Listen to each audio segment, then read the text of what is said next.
राम, देव, भगवान, अल्लाह, खुदा, ईश आदि नाम एक ही शक्ति के हैं।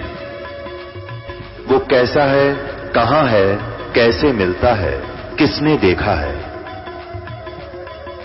ये प्रश्नवाचक चिन्ह पूर्ण रूप से हटाने के लिए अवश्य सुनिए जगत गुरु तत्वदर्शी संत रामपाल जी महाराज के अमृत वचन, सर्व पवित्र धर्मों के पवित्र शास्त्रों के आधार पर। दर्शकों, जगत गुरु संत रामपाल जी महाराज के अद्भुत अलौकिक सत्संग प्रवचनों ने हिंदुस्तान में ही नहीं बल्कि विश्व में एक आध्यात्मिक ज्ञान की क्रांति ला दी है। लाखों श्रद्धालुओं ने हमें इन सत्संगों के प्रसारण के लिए बधाई पत्र भेजे हैं। इसके साथ साथ कुछ श्रद्धालुओं ने कुछ शंकाएं भी हमारे को भेजी हैं। हमने उन सब श्रद्धालुओं की शंकाओं के निवारण के लिए संत रामपाल जी महाराज से भेंट की तथा महाराज जी से उन सभी शंकाओं का निवारण जाना, जिसकी जिज्ञासा हमारे दर्शकों में बनी हुई है। तो आइए अब जानते हैं परम पूज्य जगत गुरु तत्वदर्शी संत रामपाल जी महाराज से आपकी हर शंका का समाधान। महाराज जी, तत्वदर्शी संत की क्या पहचान है, कृपया प्रमाण सहित बताइए। तथा गीता अध्याय 18 के श्लोक 62 में गीता ज्ञानदाता अपने से अन्य परमेश्वर की शरण में जाने को कहता है, वह परमेश्वर कौन है? गीता ज्ञानदाता अपनी स्थिति बताता है दूसरे अध्याय के 12वें श्लोक में, 10वें अध्याय के दूसरे श्लोक में, चौथे अध्याय के 5 और 9 श्लोक में कि अर्जुन तेरे और मेरे बहुत जन्म हो चुके हैं और आगे भी होंगे। ये ना समझना तू नहीं जानता मैं जानता हूं। इसलिए उसने कहा कि 18वें अध्याय के 62वें श्लोक में कि तू सर्वभाव से उस परमेश्वर की शरण में जा, उसकी कृपा से तू परम शांति को और सनातन परम धाम को प्राप्त होगा।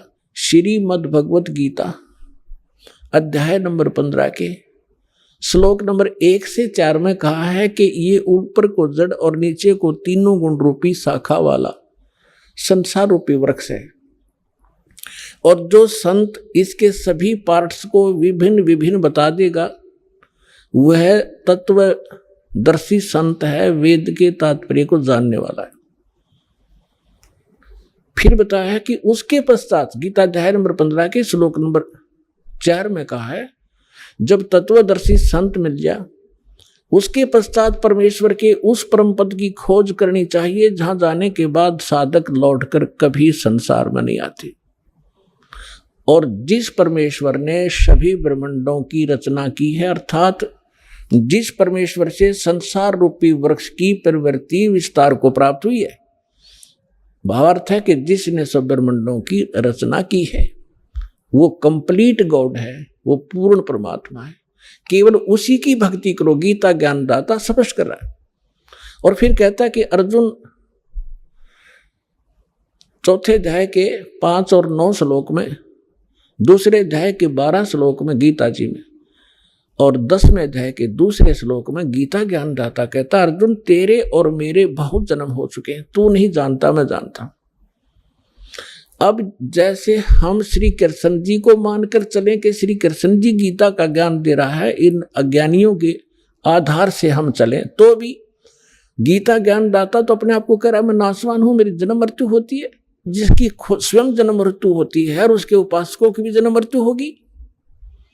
गीता अध्याय नंबर 18 के श्लोक नंबर 62 में कहा, इसलिए कहा कि अर्जुन तू सर्वभाव से उस परमेश्वर की शरण में जा, तो उस परमेश्वर की कृपा से तू परम शांति को और सनातन परम धाम को प्राप्त होगा। और उसकी शरण में जाने से तेरा कंप्लीट पूर्ण मोक्ष होगा। अब वो परमात्मा कौन है, कैसा है, कहां रहता है, इसकी जानकारी कहां है? गीता अध्याय नंबर 4 के श्लोक नंबर 25 से लेकर 31 तक गीता ज्ञानदाता ने जानकारी दी है कि कोई तो केवल देवताओं की पूजा करके निश्चिंत है,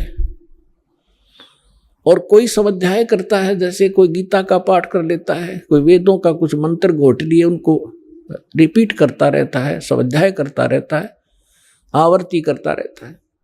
और कोई केवल योग अभ्यास ही करता है, कोई प्राण अपान, इसकी अपान की क्रिया को, जैसे कुछ कहते हैं कि श्वास पर ध्यान रखो, बाहर आ रहा है अंदर जा रहा है, कोई बात हुई ना ध्यान रखोगे तब भी ये तो आ जा रहा है। तो कहने का भाव ये है कि ये इस प्रकार की जो साधना करते हैं, कोई तपस्या करते हैं, घोर तप करते हैं, सब अपनी अपनी साधना को पाप नाशक जानते हैं। यानी वो जो साधना जो कर रहा है उसने अंतिम मान रहा है, सही मान रहा है, यथार्थ मान रहा है। फिर तुरंत कहा चौथे अध्याय के 32वें श्लोक में कि अर्जुन, इन यज्ञों यानी धार्मिक अनुष्ठानों की जानकारी उस सच्चिदानंद घन ब्रह्म ने, सच्चिदानंद घन ब्रह्म ने, यानी पूर्ण परमात्मा ने, परम अक्षर ब्रह्म ने स्वयं आकर बताई है। अपनी अमृत वाणी में बोल के, अपने मुख कमल से बोलकर जो वाणी कही है वो सच्चिदानंद घन ब्रह्म की वाणी कहलाती है, कबीर वाणी है वो। उसमें इन अध्यात्म यज्ञों का, अनुष्ठानों की विस्तार से जानकारी दी गई है और वो तत्व ज्ञान है। उसके जानने के बाद तो सब पाप कर्मों से मुक्त हो जाएगा। अब चौथे अध्याय के 34वें श्लोक में कहा कि अर्जुन, उस तत्व ज्ञान को जो सच्चिदानंद घन ब्रह्म स्वयं अपने मुख कमल से आकर बोलता है, वो तत्व ज्ञान है। अपनी अमृत वाणी में बोलता है, अपने मुख से बोलता है, वो तत्व ज्ञान है। उस तत्व ज्ञान को तू तत्वदर्शी संतों के पास जाकर समझ। उनको दंडवत प्रणाम करने से, कपट छोड़कर उनकी सेवा करने से वह तत्वदर्शी संत तुझे तत्व ज्ञान का उपदेश करेंगे। अपने आत्मा, ये श्री मद् भगवत गीता का अनुवाद कर्ताओं ने अपनी बुद्धि को श्री कृष्ण जी पर फिट रखा कि श्री कृष्ण जी गीता का ज्ञान दे रहे हैं, श्री कृष्ण जी परब्रह्म हैं, श्री कृष्ण जी ही पूर्ण ब्रह्म हैं। और इसी को आधार मानकर गीता जी का अनर्थ कर डाला इन्होंने अनुवादों का। अनुत्तम को और सर्वश्रेष्ठ लिख दिया। अनुत्तम शब्द एक चौथी कक्षा के बच्चे ने पूछ ले, भाई बेड अंग्रेजी में पूछ ले किसी बच्चे को, गुड किसे कहते हैं और बेड किसे कहते हैं, उत्तम किसे कहते हैं, अनुत्तम किसे कहते हैं। उत्तम श्रेष्ठ, अनुत्तम अश्रेष्ठ, घटिया। अरे ननाड़ियों ने, अज्ञानियों ने, अनुवादकर्ताओं ने अनुत्तम शब्द का अर्थ कर दिया जिससे उत्तम कोई और ना हो। है तेरा गजब है ये। अब थोड़ी सी झलक दिखाते हैं आपको कि गीता अध्याय नंबर 7 के श्लोक नंबर 12 से लेकर आपको 19 तक जानकारी देंगे आज। और जिसको सुनकर जो देखो पुण्यात्माओं, ये सत्संग है और ये ऐसा ज्ञान है, इसको समझने के बाद फिर संसार में कुछ भी समझना शेष नहीं रहेगा। पुण्यात्माओं, आप विद्यार्थी हैं, पूरे विश्व के मानव। आपको पोशाक अलग से मिली है। ये शरीर क्या है? एक चोगा है, चोला है। ये कवर हमारे ओरिजिनल शरीर के ऊपर, जो सूक्ष्म शरीर है उसके ऊपर ये कवर है, एक कपड़ा है। संतों ने इसको चोला कहा है। वस्त्र, गीता जी में इसको वस्त्र कहा है कि जैसे व्यक्ति पुराने वस्त्र त्याग कर नए वस्त्र ग्रहण कर लेता है, ये शरीर ऐसा है। तो ये जो ड्रेस आपको मिली है मानव वाली, आप विद्यार्थी हैं और आप अपना उद्देश्य भूल चुके हो क्योंकि आपको टीचर ठीक नहीं मिला। क्योंकि संसारिक व्यक्तियों के जो क्रियाएं हम देखते हैं, हम उसी में ढल गए कि बस इतना ही काम है हमारा। और कभी तीज त्योहार हुआ तो थोड़ा बहुत बना के अपने करके पूजा पाठ खा लिया, बस इतना ही काम है। बाकी हमारा काम तो यही है। संसारिक करते हुए हमने ये इतना ही मान रखा था, बच्चे हो गए, इनका पालन पोषण कर दें, इनका विवाह कर दें, फिर इनका संतान हो जाए, हम मर जावा, फाइनल हो गया। अरे ये तो स्टार्ट भी ना करा मनुष्य का काम हमने, ये तो पशु पक्षी भी कर रहे थे इसी काम को। तो हमें टीचर ठीक नहीं मिले, जिस कारण से हमारी रुचि नहीं बनी जितनी बननी चाहिए थी। अब यदि परमात्मा ने ये विशेष मनुष्य जीवन ना देना होता, इसका कोई विशेष कार्य ना होता, तो 84 लाख प्रकार की बना दी योनियां एक और बना देता उनके जैसी। ये उन पुण्यात्माओं को ये पोशाक मिली है जो बहुत पुण्यकर्मी प्राणी है।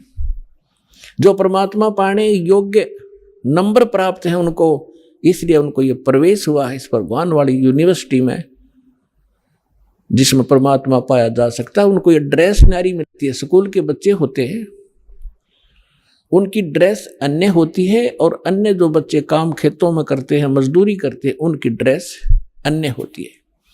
इसी प्रकार आप विद्यार्थी हैं और आध्यात्मिक गुरु जो होते हैं ये टीचर होते हैं, और टीचर का काम होता है कि सिलेबस पढ़ावे, अपनी लोक वेद दंत कथा नहीं सुनाओ बच्चों को।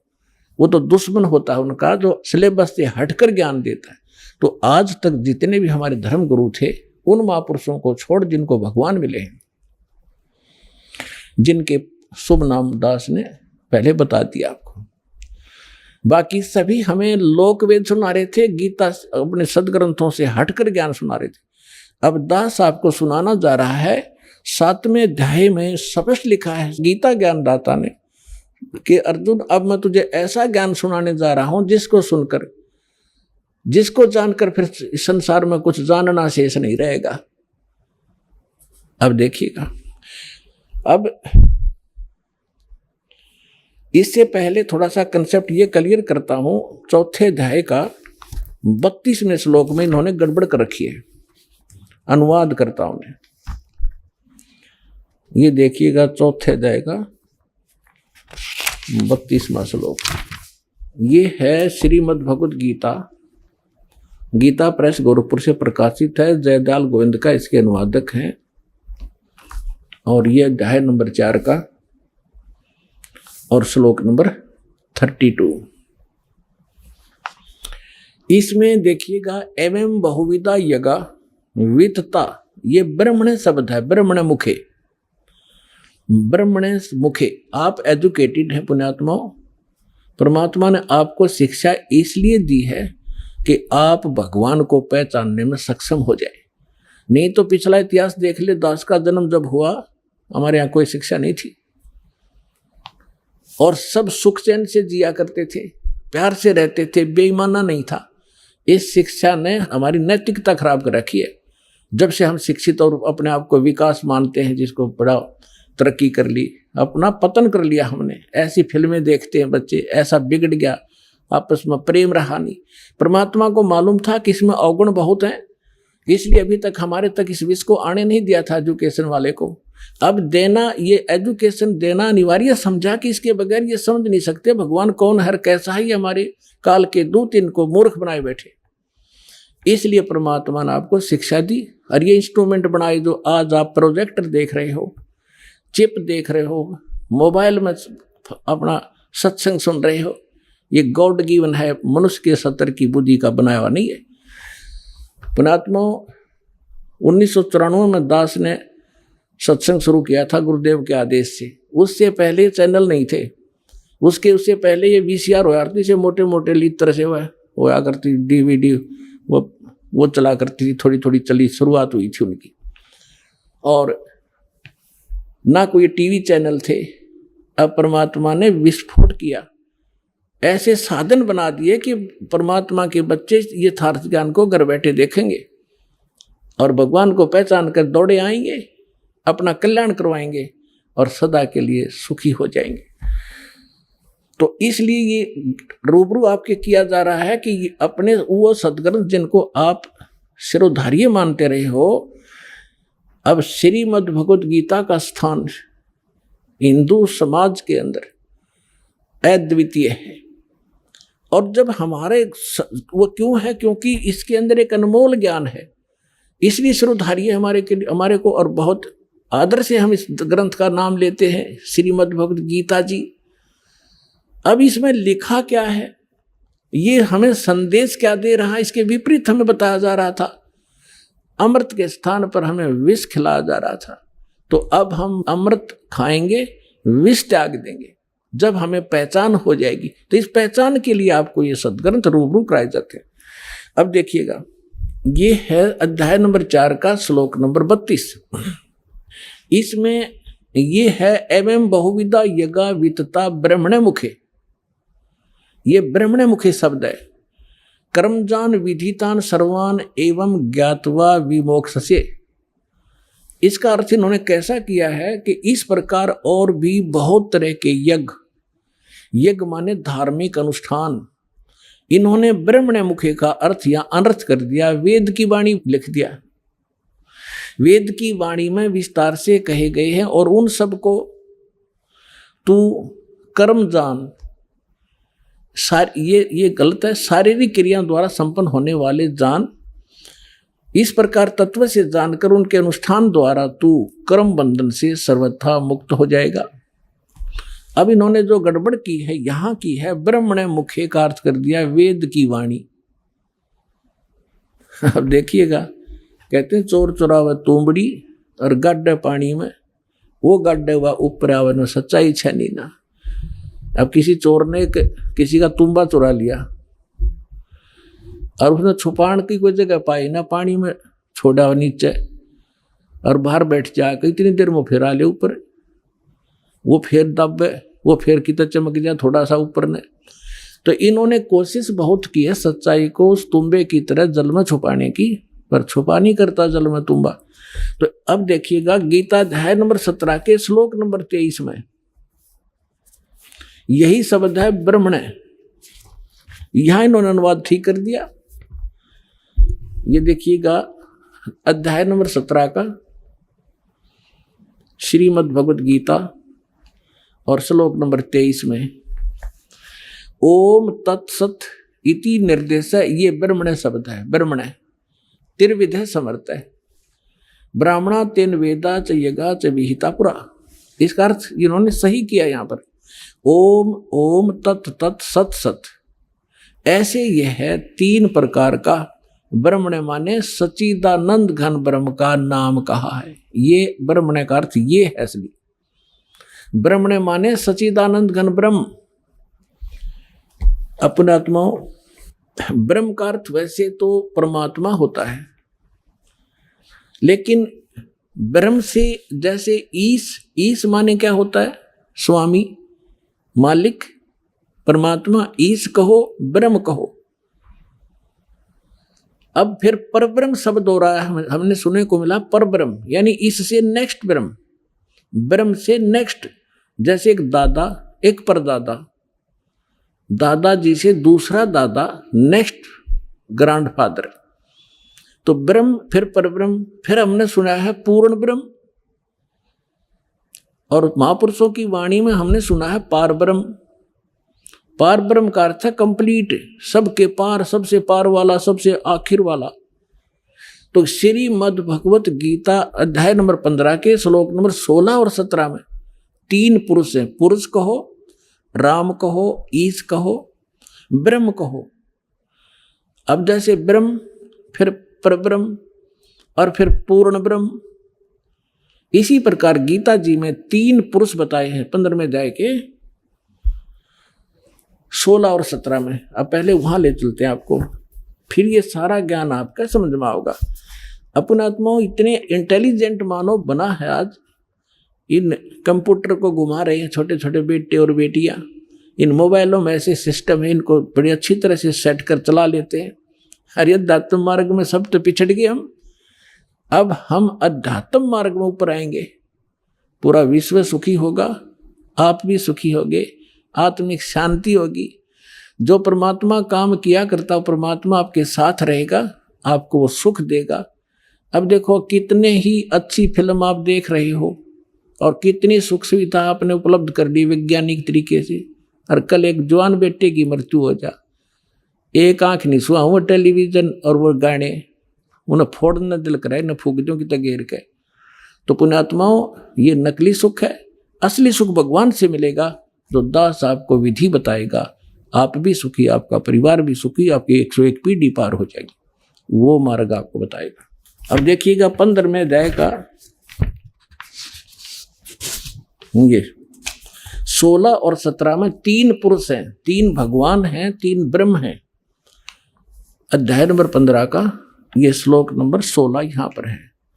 इसमें क्या है कि द्वौ इमौ पुरुषौ लोके सर्च अक्षर एवच सर सर्वाणी भूतानि कुटस्थ अक्षर उच्चते, 16वां श्लोक। इसका अनुवाद यहां पर क्या ना, इस संसार में नाशवान और अविनाशी भी ये दो प्रकार के पुरुष हैं। अब देखो, इन्होंने सर माने नाशवान, अक्षर माने अविनाशी कर दिया। ये लिखना था इस संसार में सर पुरुष और अक्षर पुरुष, ये पुरुष है ना, ये दोनों संस्कृत में इसके साथ भी लगाया जाता है, अक्षर पुरुष और सर पुरुष। ये और इनको देखें तो नाशवान और अविनाशी ये दो प्रकार के पुरुष है। पुरुष माने परमात्मा है, प्रभु है, भगवान है, ईश है, स्वामी है। और संपूर्ण प्राणियों के शरीर तो नाशवान है, जीवात्मा अविनाशी कहा जाता है। अब क्या है, ये सरपुरुष कितना मालिक है, अक्षर पुरुष कितना मालिक है, और परम अक्षर। अब तीसरा कौन है, वो तीसरा पहले दिखाते हैं आपको। तीसरा जो है वो परम अक्षर पुरुष है। अब यहां आपने 15वें अध्याय के 16वें श्लोक में दो पुरुष हैं, सरपुरुष और अक्षर पुरुष।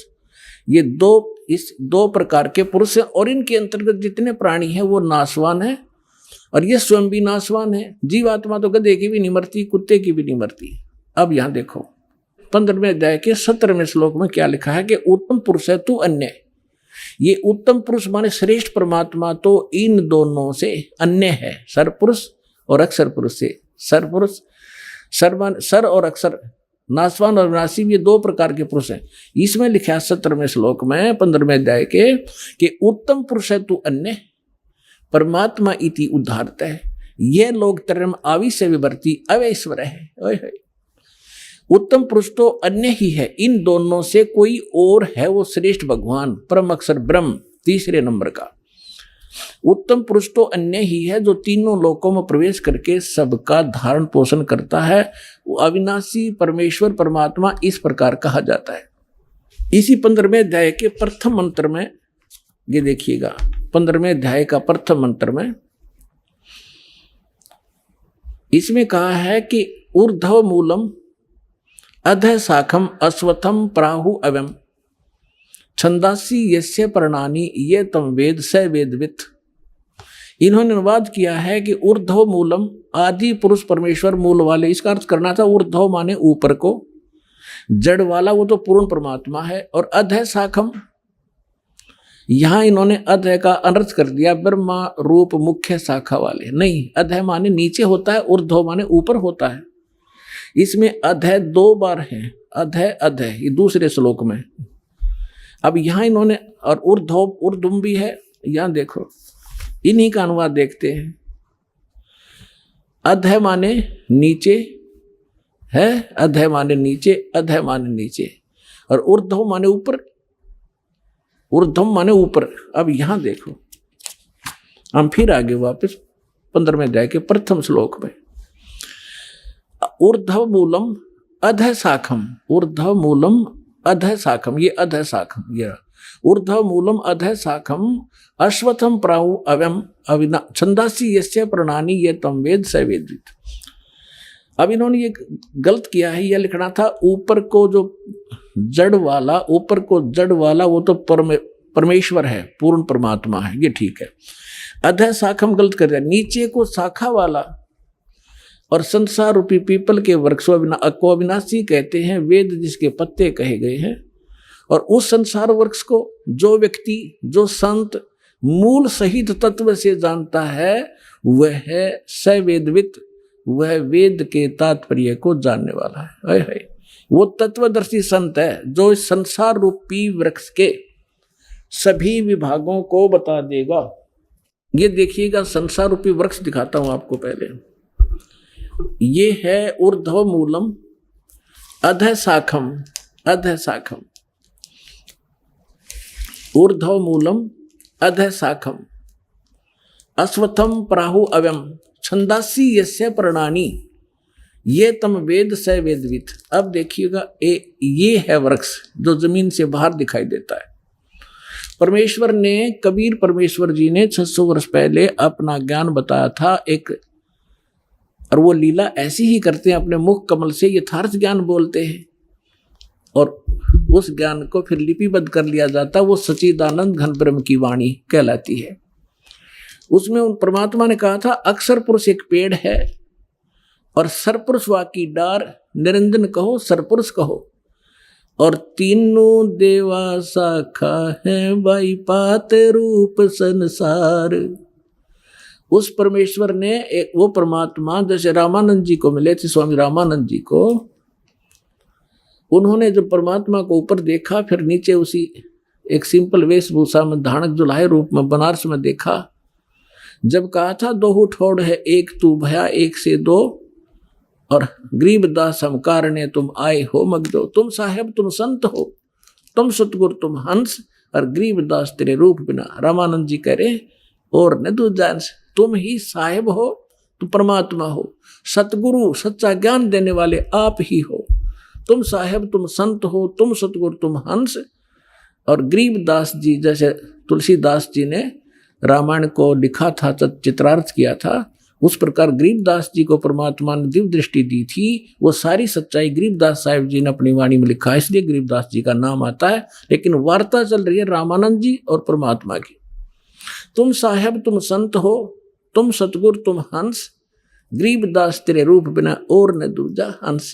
बोलत रामानंद जी सुनो कबीर करतार, कहे कबीर गरीबदास सब रूप के तुम ही सृजनहार। तो यहां बताया जाता है कि तुम सतगुरु भी आप ही हो, सच्चा ज्ञान आपके बिना इस पृथ्वी पर कोई जानता ही नहीं। तो परमात्मा आए थे एक, हम उसको कवि कह करके फाइनल कर दिया, उनकी क्लोज कर दी फाइल को। अब फिर खोल लेंगे जब देखियो लाल की पहचान होने के बाद आपको पता लगेगा लाल कौन है। तो उस परमेश्वर ने 600 वर्ष पहले सच्चिदानंद घन ब्रह्म की वाणी में, अपनी कबीर वाणी में क्या लिखा था, अक्षर पुरुष एक पेड़ है, सरपुरुष वाकी डारे, तीनों देवा शाखा है ये पात रूप संसारे।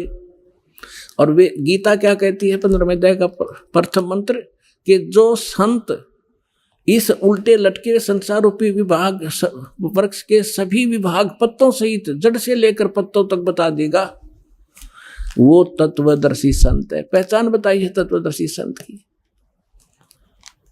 अब देखिएगा, ये है पूर्ण परमात्मा, ये परम अक्षर ब्रह्म है, ये ऐसे देंगे। ये है जड़ जो मूल है, ऊर्ध्व मूलम, ये परम अक्षर ब्रह्म है, पूर्ण ब्रह्म परमेश्वर। और ये तना अक्षर पुरुष, ये जो बाहर दिखाई देता है ये तो अक्षर पुरुष है तना, और इससे एक मोटी डार निकली है, वो सरपुरुष समझो, सरपुरुष। और ये तीन रजगुण ब्रह्मा सतगुण विष्णु तमगुण शिवजी रूपी ये तीन शाखाएं, और ये पात रूप संसार है। ये पात रूप हम हैं आगे, और मूल कौन है, ये स्वयं है परमात्मा, ये स्वयं है परमात्मा। ये देखिएगा ये कौन है, ये कबीर साहिब है, पूर्ण ब्रह्म कबीर साहिब परम अक्षर ब्रह्म। ये सारे संसार के आधार हैं, ये सब के धारण पोषण करने वाले हैं। जैसे वृक्ष की, जैसे संसार रूपी वृक्ष की जो परिवृष होती है वो जड़ से होती है। अब दास आपको जहां लाना चाहता है वहां लाएगा। गीता अध्याय नंबर 15 के श्लोक नंबर 1 आपने पढ़ लिया, इसमें स्पष्ट कर दिया कि तत्वदर्शी संत कैसा होगा। ये देखिएगा, ये है 15वें अध्याय का प्रथम श्लोक।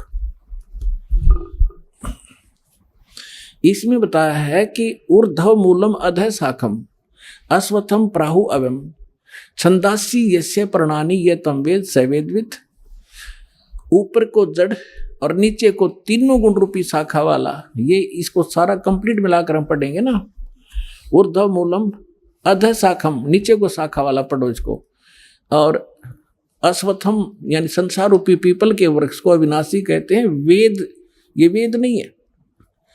जैसे छंद का अर्थ होता है विभाग, किसी एक शब्द का एक ही अर्थ नहीं होता, कि जो इन सभी छंदों को, सभी विभागों को तत्व से जानता है। सरपुरुष कौन पोर्शन है इस संसार रूपी वृक्ष का, मूल कौन है और डार कौन है, शाखा कौन है, जो इन सभी को जानता है, सवेदवित, वो तत्वदर्शी संत है। तो परमेश्वर ने 600 वर्ष पहले बताया, इस दास ने परमात्मा से प्राप्त इस ज्ञान को आपके रूबरू कराया। अक्षर पुरुष एक पेड़ है, सरपुरुष वाकी डार, और तीनों देवा शाखा है ये पात रूप संसार। तो यहां इस श्रीमद् भगवत गीता भी यही बताती है कि तीनों गुण रूपी, यहां देखिए आगे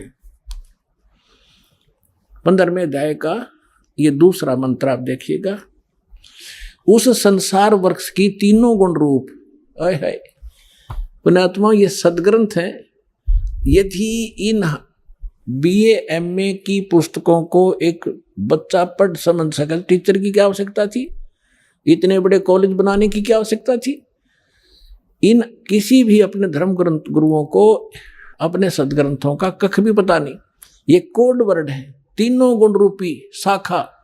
अब पहले ये बताते तीन गुण कौन है, समझदार को संकेत ही बहुत होता है। ये दिखाता हूं, ये मार्कंडेय पुराण जिनको हम श्रोधार्य मानते रहे सभी पुराणों को, मार्कंडेय पुराण गीता प्रेस गोरखपुर से प्रकाशित, सचित्र मोटा टाइप।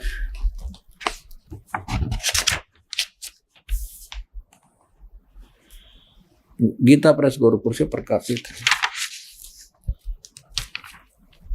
इसके 123 पृष्ठ पे देखिएगा। अब हम यहां से पढ़ते आ रहे हैं 122 से संक्षिप्त मार्कंडेय पुराण। यहां मार्कंडेय जी बोलते आ रहे हैं, मार्कंडेय जी बोले मुने। अब हम यहां आ जाते हैं, अपने मतलब का पढ़ देंगे। रजोगुण प्रधान ब्रह्मा, तमोगुण प्रधान रुद्र और सत्व प्रधान विश्व पालक विष्णु है। यही तीन देवता हैं और यही तीन गुण हैं। इति सिद्धम रजगुण ब्रह्मा, सतगुण विष्णु, तमगुण शिव जी। और भी बहुत से प्रमाण हैं, जैसे ये देखिएगा श्रीमद् देवी भागवत, इसमें संस्कृत भी साथ में, हमें ये सुविधा है इसको समझने में। भाग 1 और ये कहाँ से प्रकाशित है, श्री अथ देवी भागवतम सभाष्टिकम समात्यम, खेमरा श्री कृष्णदास प्रकाशन, बंबई से। इसके यहाँ आइएगा, ये तीसरा स्कंद है। अथ श्रीमद् देवी भागवते भाषा टीका युक्ते तृतीय स्कंद है प्रारंभते। तीसरे स्कंद में आ गया, प्रश्न नंबर 11 पे और अध्याय नंबर 5। इसका मंत्र हम 8 पढ़ेंगे, 7वां यहाँ समाप्त हुआ। भगवान शिव जी कह रहे हैं माता अपनी माँ दुर्गा से, हे माता यदि हमारे ऊपर सदा आप दया युक्त हो तो हमको तमोगुण में किस प्रकार प्रदान किया, और रजोगुण ब्रह्मा रजोगुण और हरि सतोगुण क्यों युक्त किए। अब ये तो हिंदी है, संस्कृत पढ़ेंगे हम। ये देखिए, यदि दया धर्मना न सदाम्बिके कथम अहम विहिता चाहे, मैं क्यों बना दिया, शंकर भगवान कहते तमोगुण है। और कमल से उत्पन्न होने वाले ब्रह्मा जी को रजोगुण संभव, रजोगुण क्यों बनाया। सुविता क्यों सतोगुण, सत्व गुणो हरि, और विष्णु जी को आपने सतगुण क्यों बनाया। इति सिद्धम रजगुण ब्रह्मा, सतगुण विष्णु, तमगुण शिव जी। अब हम फिर लेते हैं श्रीमद् भगवत गीता को।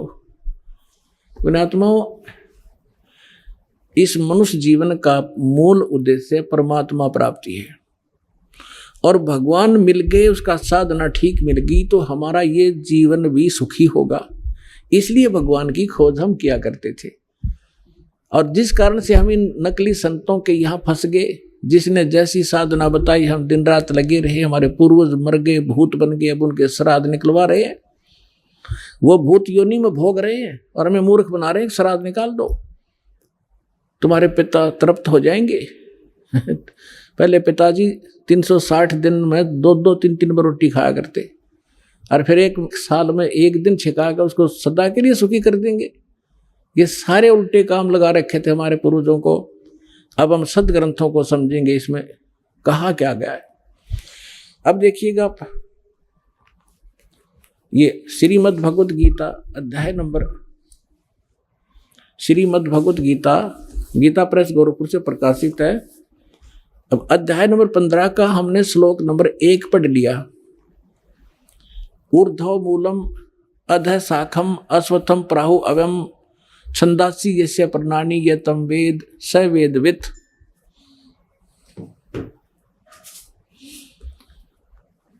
ऊर्ध्व मूलम माने ऊपर को जड़ जो है वो तो पूर्ण परमात्मा समझो, नीचे को अधः शाखम, नीचे को शाखा है।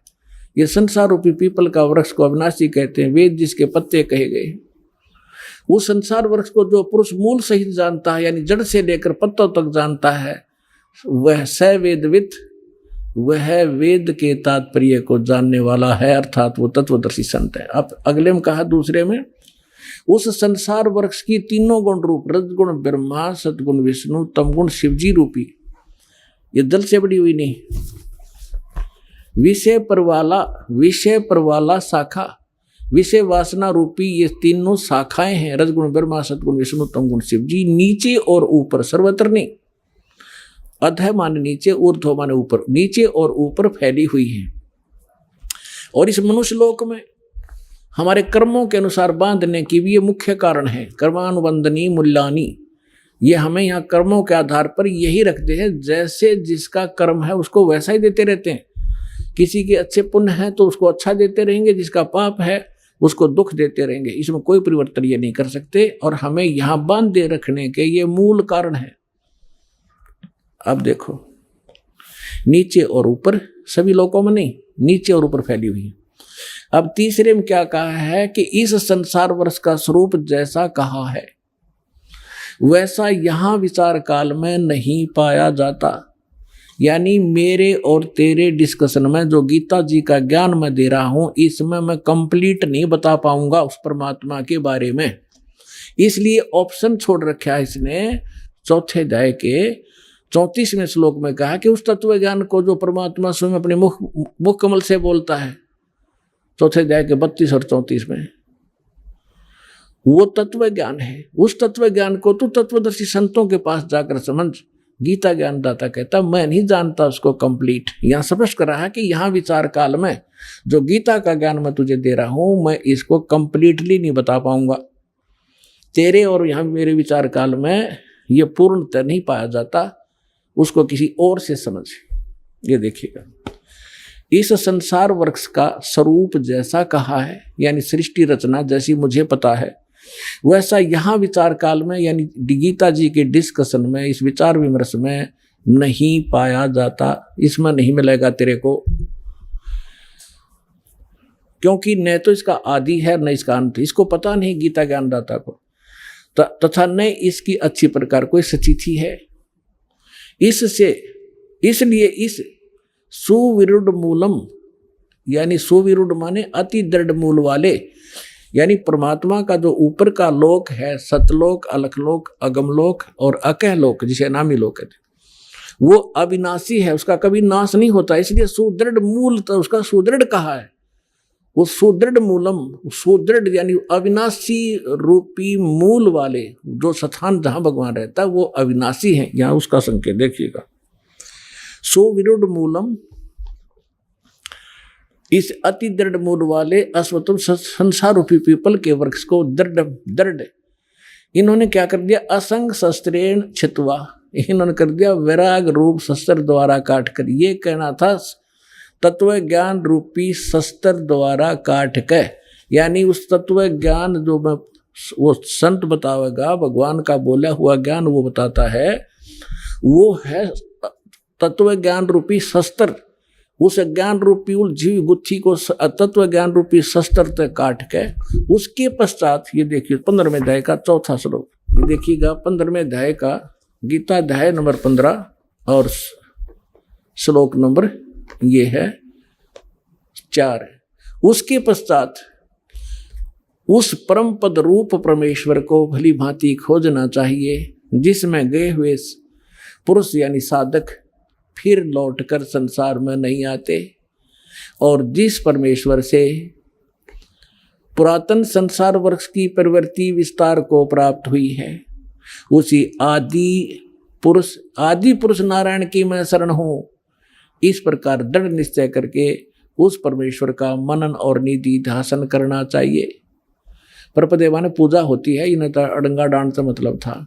इसका है कि उस परमात्मा ने जिसने सब ब्रह्मांडों की रचना की है, संसार रूपी वृक्ष जिससे विस्तार को प्राप्त हुआ है, यानी जिसने सब की रचना की है, वो परमात्मा है। गीता ज्ञानदाता अपने से अन्य परमात्मा के विषय में कह रहा है कि उसकी पूजा करनी चाहिए। गीता अध्याय नंबर 18 के श्लोक नंबर 62 में स्पष्ट किया है कि सर्वभाव से तू उस परमेश्वर की शरण में जा, उसकी कृपा से तू परम शांति को और सनातन परम धाम को प्राप्त होगा। और इसमें स्पष्ट कर दिया कि उसके पश्चात तत्वदर्शी संत मिलने के बाद तत्व ज्ञान के द्वारा इस अज्ञान को हटाकर काटकर उसके पश्चात परमेश्वर के उस परम पद की खोज करनी चाहिए, जहां जाने के बाद साधक फिर लौटकर कभी संसार में नहीं आते। अपने विषय में गीता ज्ञानदाता दूसरे अध्याय के 12वें श्लोक में 10वें अध्याय के दूसरे श्लोक में कहता, अर्जुन तेरे और मेरे बहुत जन्म हो चुके, तू नहीं जानता मैं जानता हूं। तो इसे सिद्ध है कि यदि हम गीता ज्ञानदाता की भक्ति करेंगे तो हम फिर भी जन्म मृत्यु में रहेंगे, हमें कंप्लीट मोक्ष नहीं होगा, शाश्वत स्थान नहीं मिलेगा, हमें परम शांति नहीं हो सकती। इसलिए तत्वदर्शी संत की खोज करने को कहा है। राज आपको खोज करा करा पा गई, दास है उस तत्वदर्शी संत, आपका जचियो कर दे फिर।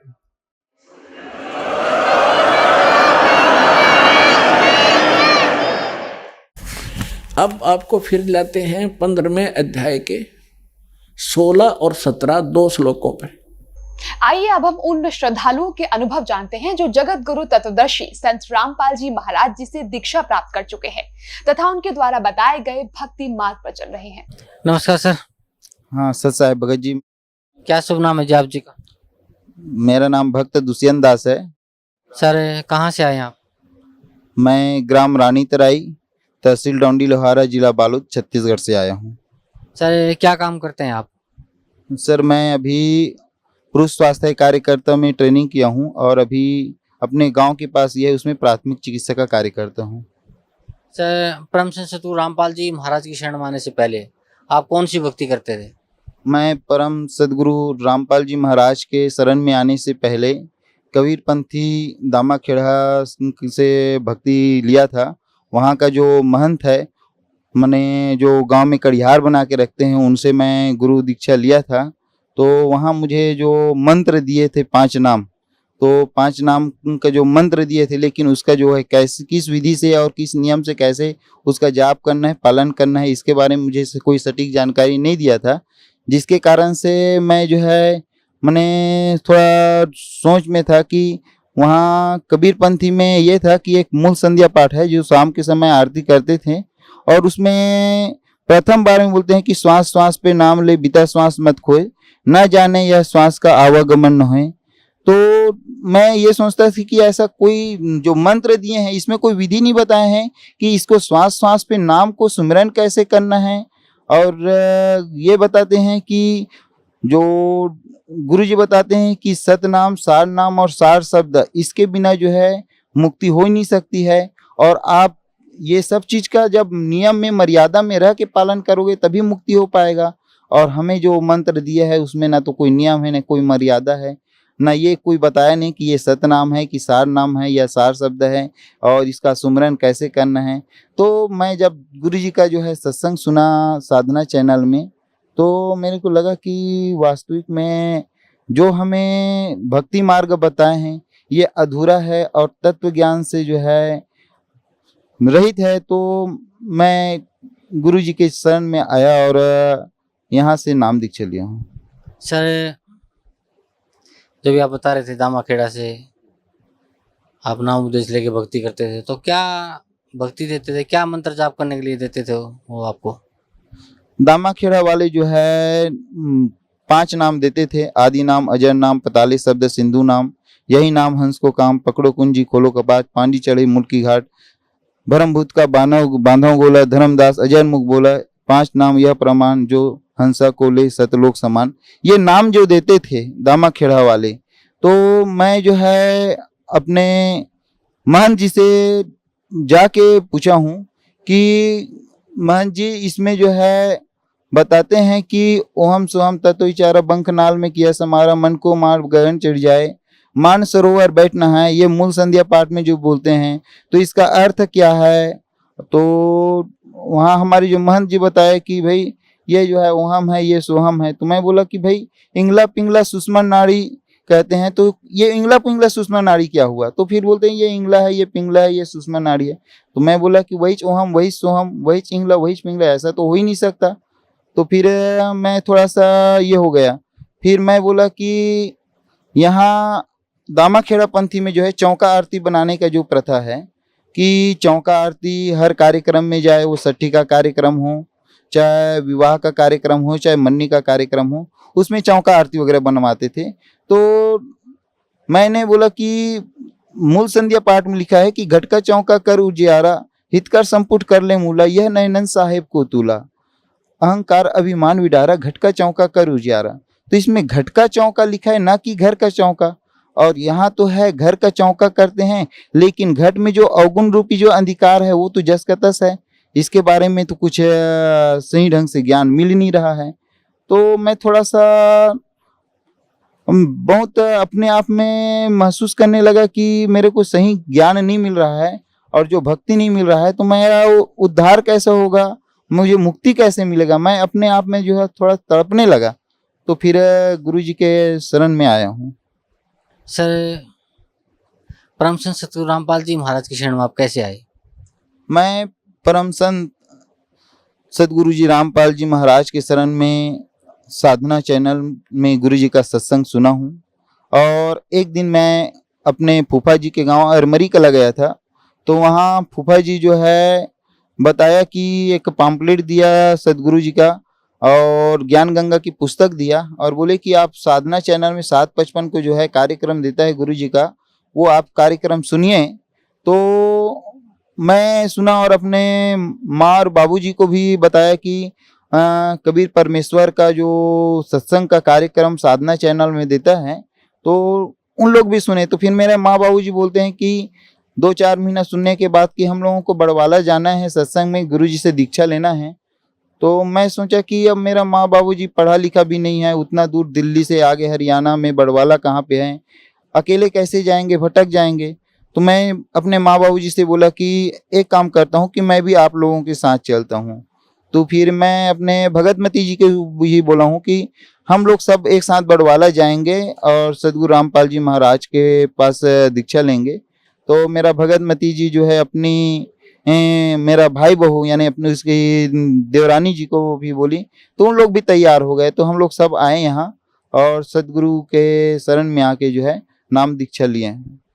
सर, परम संत सतगुरु रामपाल जी महाराज से नाम उपदेश लेने के बाद आपको क्या लाभ मिला? परम सदगुरु रामपाल जी महाराज जी से नाम दीक्षा लेने के बाद मुझे सबसे प्रथम लाभ तो ये हुआ कि मेरा जो ज्ञान का जो है दरवाजा खुल गया, क्योंकि आज तक मैं जो है अंधेरे में भटक रहा था। दूसरा चीज मैंने अनुभव किया है कि आज तक हम जो भक्ति मार्ग कर रहे थे इससे कोई खास लाभ नहीं मिल रहा था। जो रूढ़िवादी और रीति रिवाज से जो भक्ति कर रहे थे वही चल रहा था। अभी लेटेस्ट की घटना है, इसी सितंबर की बात है, 4 सितंबर को मेरे को 10-15 दिन पहले जो है मेरा जो दस्त है उसमें जो है ब्लड जा रहा था। मैं सोच रहा था कि ये क्या है। तो मैं क्योंकि चिकित्सा विभाग से ही जुड़ा हूँ, तो पहले ब्लीडिंग बंद करने के लिए जो है दवाई वगैरह लेके देखा, उसके बावजूद भी ब्लीडिंग बंद नहीं हो रहा था। तो फिर मैं शहीद हॉस्पिटल है दिल्ली राजरा में, वहाँ जाके डॉक्टर तिवारी सर से चेक कराया। तो तिवारी सर ये बताया कि आपको जो है पाइल्स वगैरह प्रॉब्लम तो नहीं है, लेकिन अंदर से ब्लीडिंग हो रहा है। उस बीमारी का नाम बताया, प्रोक्टोस्कोपिक में चेक करने के बाद हीमोराइड का प्रॉब्लम है और ये जो है ऑपरेशन से ही ठीक हो सकता है। तो मैं वहाँ से फिर वापस आ गया कि तैयारी में 1-2 दिन के बाद आऊँगा, फिर ऑपरेशन करवाऊँगा।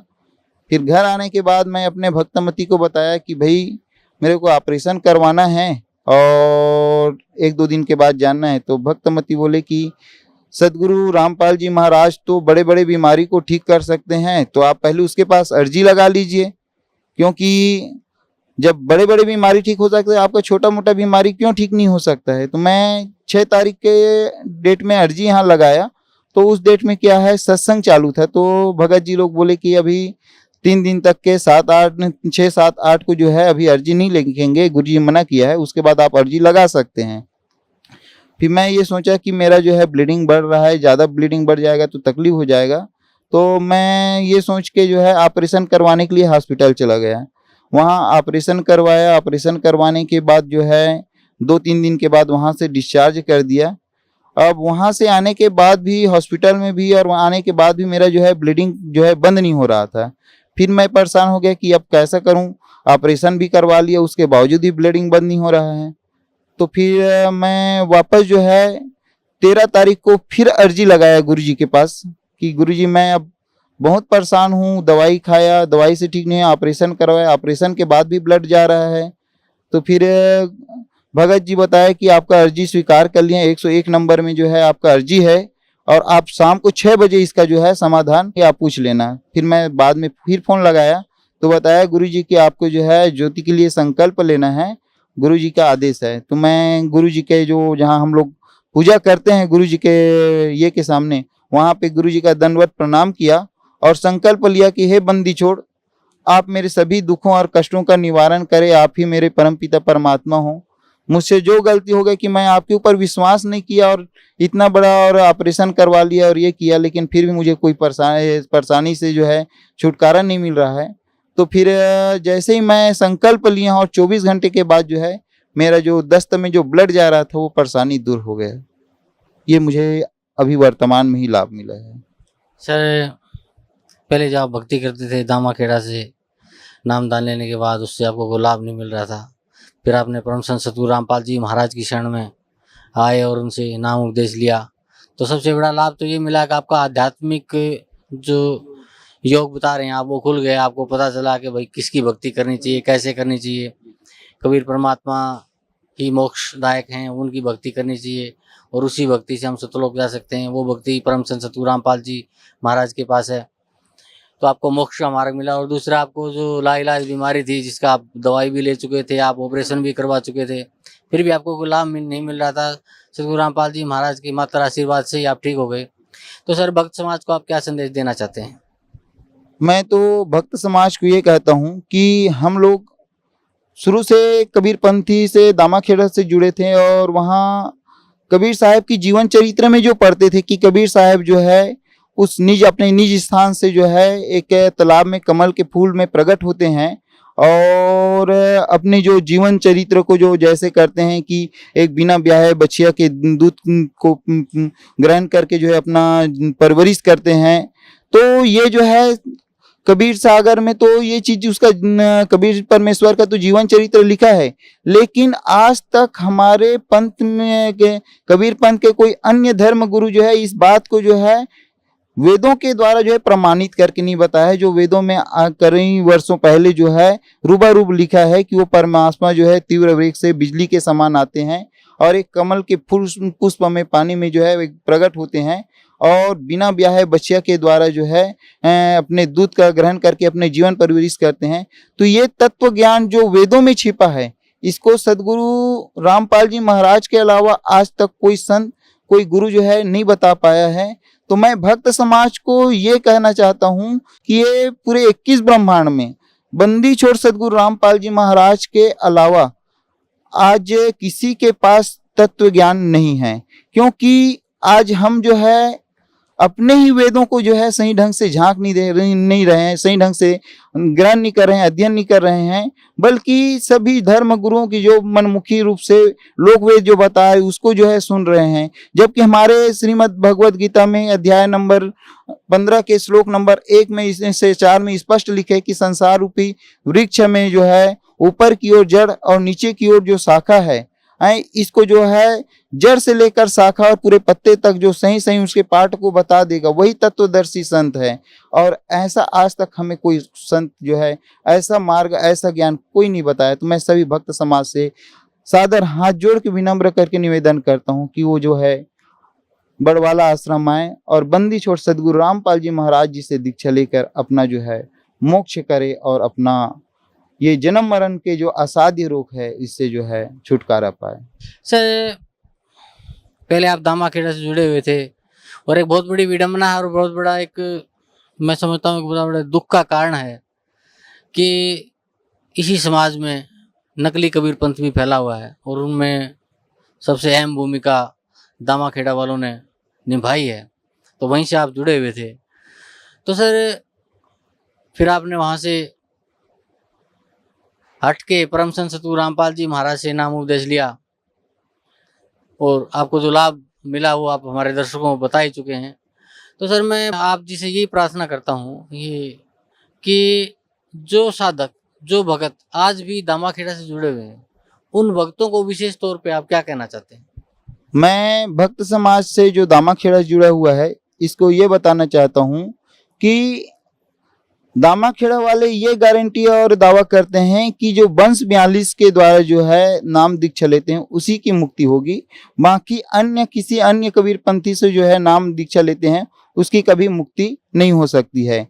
लेकिन अनुराग सागर में जो है पृष्ठ नंबर 138 से लेकर 140 में स्पष्ट रूप से कहा है कबीर परमेश्वर ने कि धर्मदास 6वीं पीढ़ी में तुम्हारा जो वंश है उसमें जो है काल का दूत आएगा और वो जो है टकसारी पंथ से जो है नाम दीक्षा लेके जो है अपनी चौका पद्धति जो है चालू करेंगे। और जो चौका पद्धति जो चालू करेंगे और जो लोग उससे चौका बनवाएंगे वो 184 में जाएंगे। क्योंकि दामाखेड़ा वाले ये कहते हैं कि जो नाम मंत्र धर्मदास साहब को कबीर परमेश्वर में दिया है वही मंत्र जो है आज हम अपने भक्त को देते हैं। लेकिन कबीर परमेश्वर जो है धर्मदास साहब को बार बार बोले हैं कि धर्मदास मोहि लाख दुहाई सार शब्द बाहर न जाए। सार शब्द बाहर पढ़ी तो बिचली पीढ़ी हंस नहीं तरही। तो इसमें धर्मदास साहब को इसलिए बताए हैं कि सार शब्द को अगर बाहर आज अगर भेद को खोल देंगे तो काल के दूत जो है बैठे हैं वो जो है इस पंथ को जो है पूरा भक्त समाज को पूरा जीव को जो है भरमा के रख देंगे और उसको काल के मुंह में जो है ले जाएंगे।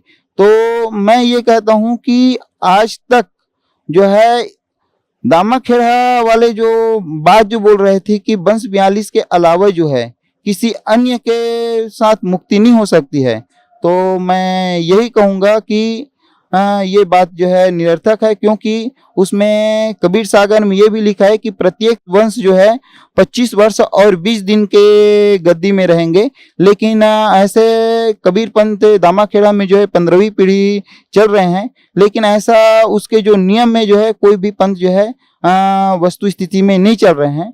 तो मैं ये कहता हूँ कि अपने सदग्रंथ को देखे, कबीर सागर में जो लिखा बात है उसको एक बार अध्ययन करें। सदगुरु रामपाल जी महाराज की आप सत्संग सुनिए। आप ठीक है दामाखेड़ा से आप दीक्षित है, उनके अनुयायी हैं, लेकिन सत्य ज्ञान और तत्व ज्ञान को सुनने में समझने में कोई हर्ज नहीं है। आप उस तत्व ज्ञान को हृदय से सुनिए, समझिए और उसके बाद आप जो है आप मनन कीजिए, विचार कीजिए। क्योंकि कबीर साहब जो है धर्मदास जी साहब को मना किए थे कि सार शब्द बाहर नहीं जाना चाहिए। आज 15वीं पीढ़ी में फिर वो धर्मदास के वंश जो बता रहे हैं उसमें जो है वो सार शब्द कहाँ से आ गए। तो ये जो है सार शब्द आया नहीं है, बल्कि ये मनमुखी रूप से जो है भक्त समाज को भ्रमित कर रहे हैं कि और वहाँ जो दामाखेड़ा पंथ में जो महंत परंपरा जो चल रहे हैं, कड़िया परंपरा, तो वहाँ जो है बाकी अन्य परंपरा में सिर्फ चौका आरती करके अपना जो जीविकोपार्जन की जो पद्धति कर रहे हैं वही कर रहे हैं। बाकी वास्तविक ज्ञान और वास्तविक नाम नहीं है। मैं भक्त समाज को सादर अनुरोध करता हूँ कि जो भक्ति कबीर परमेश्वर ने धर्मदास जी महाराज साहब को दिया था वही नाम वही मंत्र आज बंदी छोड़ सदगुरु रामपाल जी महाराज सतलोक आश्रम बड़वाला में आज भक्त समाज को दे रहे हैं। और ये ऐसा मंत्र है जिससे जो है हमें मुक्ति मिल सकता है। तो मैं भक्त समाज से अनुरोध करता हूँ कि वो बड़वाला में आए और अपना मुक्ति करवाए। जी धन्यवाद आपका, बहुत बहुत।